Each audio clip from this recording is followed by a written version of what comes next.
Hi everyone, and we are back with another skincare routine video, and I know medyo long overdue na to and ang tagal nang nire-requesto ng ilan sa inyo, but finally ito na siya. It's a routine for dry skin types. Na ang reason lang naman kung bakit natagalan to is because for most of my life, oily and acne prone talaga yung skin type ko. But at one point in my life, and hindi naman siya masyadong long ago, I actually did have dry to normal skin. Just nung moment na yon for just a few months. That was nung late 2022 to early 2023 nung nagtitake ako nung isotretinoin, which was a very strong na acne medication na tinatake mo orally, and isa sa mga side effects niya is nakaka-dry talaga siya ng skin. And even up till now, from time to time, nagkakaroon pa rin naman ako ng iilang mga dry patches. Kunyari, nasobrahan sa retinol yung eye area ko. Minsan nagkakaroon ako dito.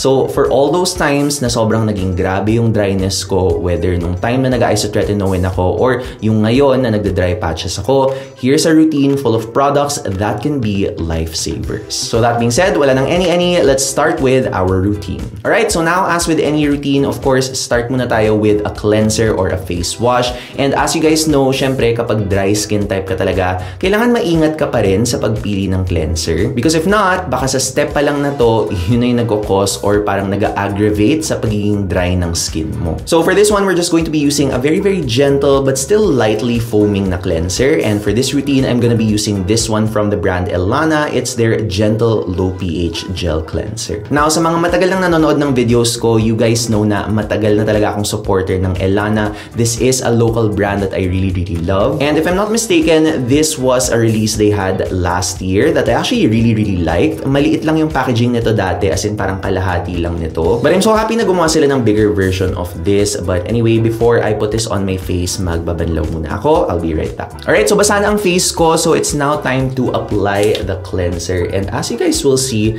magsa-start off to as a watery gel cleanser. And usually kapag ganito siya ka-watery, hindi mo talaga ma-expect na medyo decent talaga yung foam niya. As nito guys ilalather ko siya and makita nyo just how well this foams up. Of course, it's not going to be as ultra mega foaming as other gel type cleansers because this is made for more sensitive and drier skin types. Pero tingnan nyo, ayan no, medyo decent naman yung foam niya. And kapag nilagay mo siya sa face mo, tamang-tama lang talaga siya and it feels very comfortable when you apply it. And what I really like about this, aside from gentle yung cleansing agents na gamit niya, this also does have some skin barrier nourishing ingredients like ceramides. Also does have olive glycerides and even allantoin to soothe the skin. This even does have lactic acid, which a lot of us think na exfoliating ingredient siya, but in this formulation, it's more of a hydrating ingredient. And of course, perfect na perfect yon for dry skin types na medyo dehydrated din kasi yung skin barrier nila. And speaking of dry skin, as you guys know, hindi natin masyadong pwedeng patagalin yung cleanser natin or else baka mag-dry out yung skin barrier natin. Around 30 seconds is okay na yon to just wash your face. So, ibabanlaw ko lang to before we continue. So, I'll be right back. Alright, so we're back and kakatowel dry ko lang ng face ko and ito na yung skin ko after washing the product off.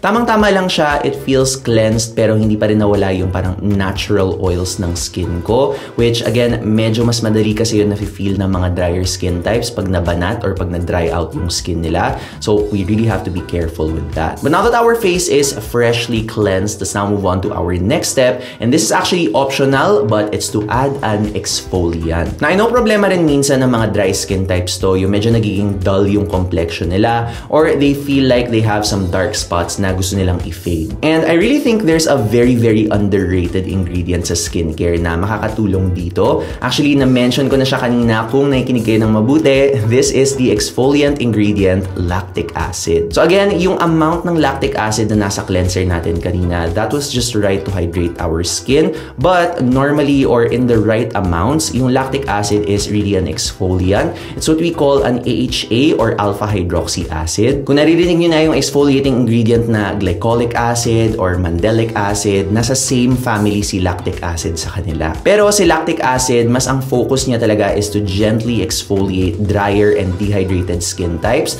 helping na ma-even out mo yung skin tone mo while adding hydration and boosting the skin barrier. So the lactic acid product I will be using in this routine is this one from the brand Skintific. It's their lactic acid renewal serum. Ayan na guys, pag-uusapan na natin ang isa sa mga pinaka-talked about and asked about brand sa comment section ko. In fairness sa brand brand na to medyo skeptical ako sa kanya at first, but I've been trying a lot of their products recently and medyo natutuwa talaga ako. So for this one, I'm just going to dispense around mga 3 drops on my hand. Lalapag ko lang siya and as you guys will see, purple na liquid siya. Super interesting. Tumutulo! Okay, nahuli natin siya. Nasa kamay ko pa rin. I-spread na natin bago pa siya kumalat. Anyway, ipapat ko lang to around my face. Na actually, itong formulation ni Skintific, may pagka-multi-purpose siya because surprisingly, they also market itong serum na to for acne-prone skin types as well. But I guess, pwede pa rin yung maging plus for those na dry skin types na nagkaka-breakouts din from time to time. Kasi din naman, malaking misconception yun as in, yung mga dry skin types, some of them still get breakouts from time to time. Even ako, nung nag-isotretinoin ako, well, may acne medication ako noon, so it was controlled. Pero from time to time, I would still get those small breakouts. Now, aside from lactic acid, this also does have gluconolactone and lactobionic acid, which are known as PHAs or polyhydroxy acids. And yung mga ingredients na to also gently exfoliate yung top layer ng skin natin. But aside from that, this even does have very small amounts of salicylic acid and even succinic acid, which are targeted for more acne-prone skin types. Feel ko very small lang yung nilagay nila though, pero sure akong marami yung lactic acid na nilagay nila because it's third in the ingredients list. Sadly, walang nakadisclose dito kung ilan yung percentage nila, but ang hula ko, educated guess lang guys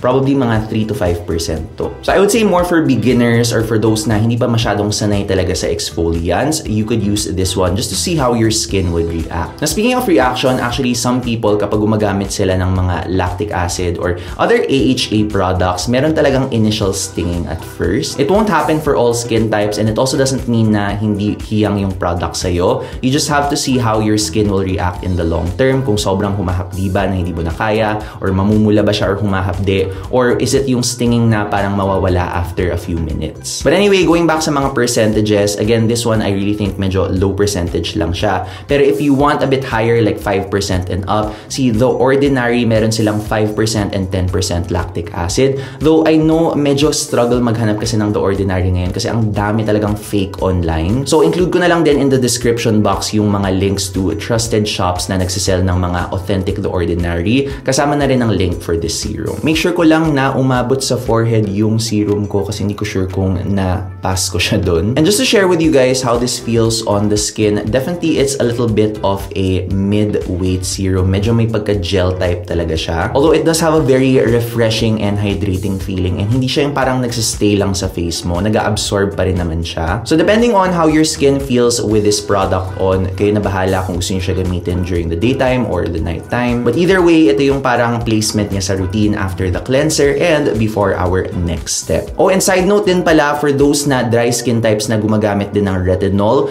I do recommend na you don't put this or you don't layer this together with retinol. Just put it in a separate routine. So for example, pwede yung retinol sa gabi and then ito sa umaga. Or kunyari sa gabi mo talaga ito gusto gamitin, then pwede mong gawin is, for example, Monday, Wednesday, Friday, Saturday, retinol, and then on the other days na hindi ka nagre-retinol, you can use this one instead. So parang alternating. But anyway, let's move on to our next step. And ito naman guys, you can just do this step as needed, pero this is very important, especially for dry skin types, and that is of course moisturizer. So again, ulitin ko guys, as needed lang to kasi maraming nag-iisip na parang okay, pag dry skin ka, requirement na mag-moisturizer ka during the daytime or the nighttime. But as my dermatologist said, hindi naman siya laging ganon. Just when you feel like your skin needs it, dun mo siya i-apply. Whether nighttime or daytime, that's completely up to you. Kasi iba-iba rin naman ang mga types of dry skin. And precisely because of that reason, based sa preference ng dry skin ninyo, kasi iba-iba rin naman ang gusto na consistency ng mga dry skin types sa moisturizer, I do have 3 options for you. Now, before ko ipakita yung mga options na yon, I just want to mention, yung go-to recommendation ko talaga for dry skin types is the Aveeno Daily Moisturizing Lotion. Sobrang top tier yun sa akin, sobrang mura, accessible, mabibili mo lang sa kung anong Watsons. But a lot of you guys are asking for other alternatives dito sa Aveeno because some of you nagko-complain na kapag nagma-makeup kayo, medyo nagpipil siya. So let's discuss other options. But again, just to let you guys know, okay na okay pa din yung option na yun sa akin. But anyway, going back to our 3 products, eto na sila. So pili na lang kayo ng isa rito, starting with this one na lagi kong minimension sa mga past videos ko recently. If you're looking for a moisturizer moisturizer that suits your dry skin and meron pa siyang niacinamide, this is my recommendation for you. It's the Era All Night Repair Cream. Now, originally, this is something that I usually recommend as a night cream sa mga medyo mas oily yung skin type. But for dry skin, in my opinion, this is something that you can enjoy both day and night. And plus points pa because, ayun nga, meron siyang niacinamide, and as you guys know, niacinamide is also an excellent ingredient for dry skin because hindi alam to ng marami, but as little as 2% niacinamide can already help strengthen yung skin barrier natin, which is very important kapag dry skin ka. However, this one though, na-review ko na siya, so if you do want my full thoughts on this product, I will link you to my Era review here sa i-button. Ni-review ko yung buong brand. So andun na lahat yung information on this product and other Era products, including an ingredient breakdown and yung feel and texture nito on the skin. Alright, and before we move on to our second moisturizer, baka na-notice nyo wala na akong pawis ngayon. Kasi guys, I had to take a break. Sobrang init talaga ng panahon ngayon. As in, sobrang OA talaga. Ang bilis kong pawisan ngayon. So I had to take a break. Tumapat muna ako sa aircon. But yeah, after 15 minutes, balik na tayo sa video game. But anyway, ito naman yung second moisturizer natin. And this one guys, this is my all-time favorite dry skin moisturizer. As in, nung sobrang nagda-dry yung skin ko from my acne medications, I always use this and it always satisfies me. It's the Torriden Solid-In Ceramide Moisturizer. And sa tatlong moisturizers natin, ito yung medyo high budget option because medyo may pagka-pricey ito. But for those interested or curious, sige, since hindi ko pa ito napapakita sa inyo, iswatch natin siya.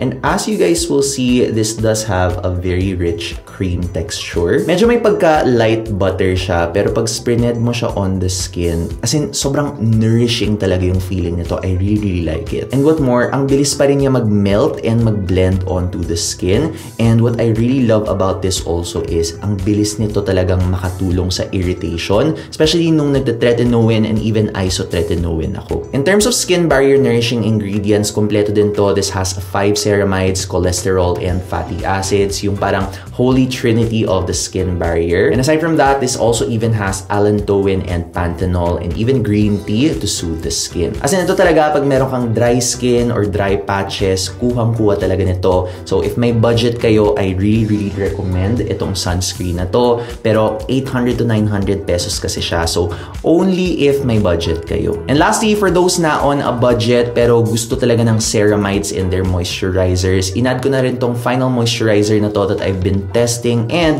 na-impress talaga ako how well this nourishes my skin. This is the Human Nature Ceramide Renewing Night Cream. Na ito yung gusto kong gamitin for our routine kasi talaga recently, nung nagka-dry patches ako from trying a new retinol product dito sa eye area ko, for a time, I really had to moisturize at night para hindi siya super drying and irritating. Especially dito sa area na to kasi talaga lumalagpas ako minsan. So nagkakaroon ako ng parang patches dito na medyo parang nagda-dry. Meron parang skin na nagfa-flake. And I had to put moisturizer here para hindi siya ma-irritate. Especially pag nadaanan ko pa ng acne medications ko. And guys, in fairness, this really helps. So obviously, you can put this on your entire face. Pero since oily na oily nga ako ngayon, I'm just going to put this on some of my dry patches which are near my nose and also again yung sa area na to. And also because napaka-init guys talaga, as in medyo ang OA talaga ng init ngayon. Hindi nakaka-fresh sa oily skin talaga, pero baka sa dry skin tama lang. So ilalagay ko lang siya dito and also dito sa area. Lagay na rin tayo dito because I do put it sometimes pag nagkaka-dry patches ako. And as you guys will see, pag blend ko to, actually mabilis siyang mag-blend eh. It's a bit lighter, medyo less creamy compared to yung Torriden natin. Pero definitely, this still feels very nourishing sa skin. Also, contrary to its name or opposite dun sa nakasabi dito, I really think for dry skin ha, mas okay to as a day cream. Mas light kasi yung consistency niya but at the same time still very moisturizing on the skin. Parang mas night cream to, more for oily skin types na nag-acne medication siguro. But for dry skin, feeling ko tamang-tama lang yung feeling niya, especially for the daytime because akala rin ng marami mga tao na just because dry yung skin mo, okay lang sa'yo ng sobrang kapal na moisturizer. Hindi eh. In a way, you're still looking for that moisturizer na nakaka-moisturize ng skin mo, nakakatanggal ng mga dry patches mo. But at the same time, hindi rin yung sobrang bigat kasi mainit pa rin naman talaga sa Pilipinas and sobrang humid pa ng weather natin. So, papawisan ka talaga kung sobrang bigat ng product na nasa face mo. So, in a way also, parang medyo yun yung struggle ng mga dry skin types, finding the balance of nourishing their dry patches but at the same time, not making the product too heavy na at the point na, alam mo yun, papawisan ka na parang white na yung pawis mo. So I think this might be a good balance to that. Now, another thing I noticed about this is parang meron siyang scent na parang grape candy. Hindi ko siya totally ma-explain, pero yes, meron tong scent and hindi naman siya personally nakaka-bother sa akin. Parang nagpe-fade din naman siya, nawawala siya. Pero ayun lang, if concern niyo siya or if you have super sensitive skin, do watch out for that. Now, a similar alternative to this could be yung Klude na Double Oat Barrier Moisturizer nila. Pero pag dry skin kasi talaga, I really like recommending products with ceramides more because I noticed na sa mga nire-recommendan ko na mga may ceramides na products, they really like it better sa skin nila. And whenever they get irritation, or even me personally, kapag nagkaka-irritation ako, parang mas nakakatulong talaga yung may ceramide na moisturizers. But anyway, mukhang fully absorbed na yung moisturizer natin. Goodbye to my dry patches. But let's now move on to our final step, which is our sunscreen. Now, when it comes to dry skin types, minsan na-appreciate din naman nila yung mga 2-in-1 products, like 2-in-1 moisturizers and sunscreens. Hindi lang naman yun pang mga oily skin types like us. So the sunscreen I am going to be recommending in this step is one na pwede nilang gamitin with or without moisturizer and it will still feel comfortable on the skin. And local brand ulit tayo for this next one, but it's one of the local brands that I really trust. It's the brand Saipo and this is their new Raislay Daily Sunscreen. So sa mga nagustuhan yung True Dew moisturizer nila na may 5% niacinamide and medyo dry yung skin type ninyo, nako, baka ito na yung next purchase niyo from them. And actually looking back, parang bagay din to doon sa True Dew if you already have that moisturizer. Now, meron akong 2 finger lengths of this sunscreen and while I'm applying this on my face, pag-usapan natin yung mga ingredients nito. So, this is an SPF 50+, PA3+ na sunscreen and it does have 6 UV filters, a mix siya of old and new filters. This even has a vitamin C derivative para makatulong na i-boost yung sun protection nito, which I also really like. And in a way, I guess you could also say meron ka rin makuha na very slight brightening effects and also antioxidant effects kasi nga meron siyang vitamin C. And since stable vitamin C yung gamit nila rito, you will be able to use it with other actives like let's say niacinamide. Alright, so maglalagay lang ako dito sa tenga and also dito rin sa neck area. Of course, huwag natin kakalimutan yan. And now that the sunscreen is applied, I want to show you guys how this spreads onto the skin. And in fairness talaga dito sa skin tone ko, this personally blends very easily onto my skin. As in, tingnan nyo